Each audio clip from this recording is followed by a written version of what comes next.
is the two are interrelated, and then having to speak with him over a Yeah. period of time. I mean, that seems to me really to be some. Did you talk to other people about this, Prince? Or did you talk to a therapist about it? And what was happening with you? I mean, that's Well, I talked a lot to Nancy.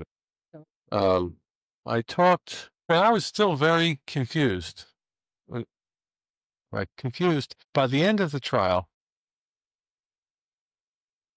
it's like such a central point in this whole litigation now. What did McGinniss know? When did he know it? And I, yeah, I think that by the end of the trial, I had certainly come to recognize that there was good reason for him to have been accused of these crimes, and that a jury verdict of guilty would have a certain foundation upon which it could rest. I mean, was I convinced beyond a reasonable doubt at the same time the jury was? Is that's a question that I've now been asked so many times under oath, and otherwise, that um, it's it's hard to answer in any way that goes beyond answers that I've already given. But of course, I ask myself that. What did I feel then? I felt then that I didn't have to make a decision. I said, "Gee, I'm glad I'm not a juror." Mhm. I didn't even say that, consciously to myself, because when you're in the middle of something that intense and you're in the recording phase, what you're doing is sort of absorbing. You're not reflecting. No. Um, at least I wasn't. All my pores are open. All my nerve endings are alive. I'm You're just taking taking in, everything in. you know, It's a complete, huge inhaling of every sensory impression on all levels, all at once. And you have an extraordinarily dramatic event, series of events about to reach the climax. I mean, moment of most incredible tension is when I'm sitting in a room about the size of this room, maybe, with McDonald and his lawyer and his secretary, and she's on the phone making reservations for him to go to dinner in New York the next night, and he's going to take a. I'm going. One of his lawyers and I are going on a hiking trip in the Tetons, and he wants to come to this wilderness photography workshop that a friend of mine is running, and he's 9.5 years earlier. On whether and then they actually come, and they knock on the door, they say they have a verdict. I mean, talk about adrenaline.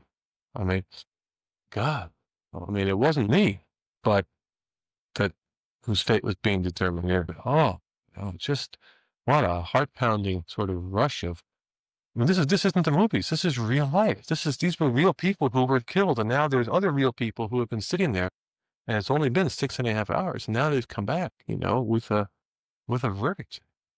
And what's he going to be? Is he going to be in New York tomorrow night having dinner? Is he going to be, you know, what a thing. So you go back into the courtroom, and as soon as they came through the door, the jurors with their heads down, crying. And the second juror through the door was a former Green Beret, and he was his head down. His head was down, and he was crying as he walked in. You could just tell. I mean, I'd never been present in court when the verdict was announced, but you just could tell instantly that these people wouldn't be walking back in like that. The first two through the door, uh, crying if the verdict is not guilty. If they had all come to believe, they would be looking at him. They'd probably be smiling. I mean, so I'm sitting there and I'm surrounded. I got his mother is right next to me, and they say guilty. Boom, and what a heavy thing. I mean, it's just they take him away in handcuffs, out the back door. For 7 weeks, I've been riding to court with the guy in the morning and then go back to the fraternity house, and all the people are there. And, it's just been that we were not at the fraternity house for 7 weeks, but for 5 weeks.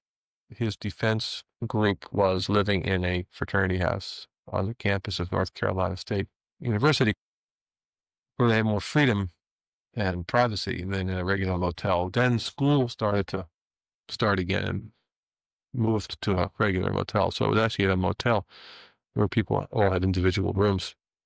But I had to drive his mother back there.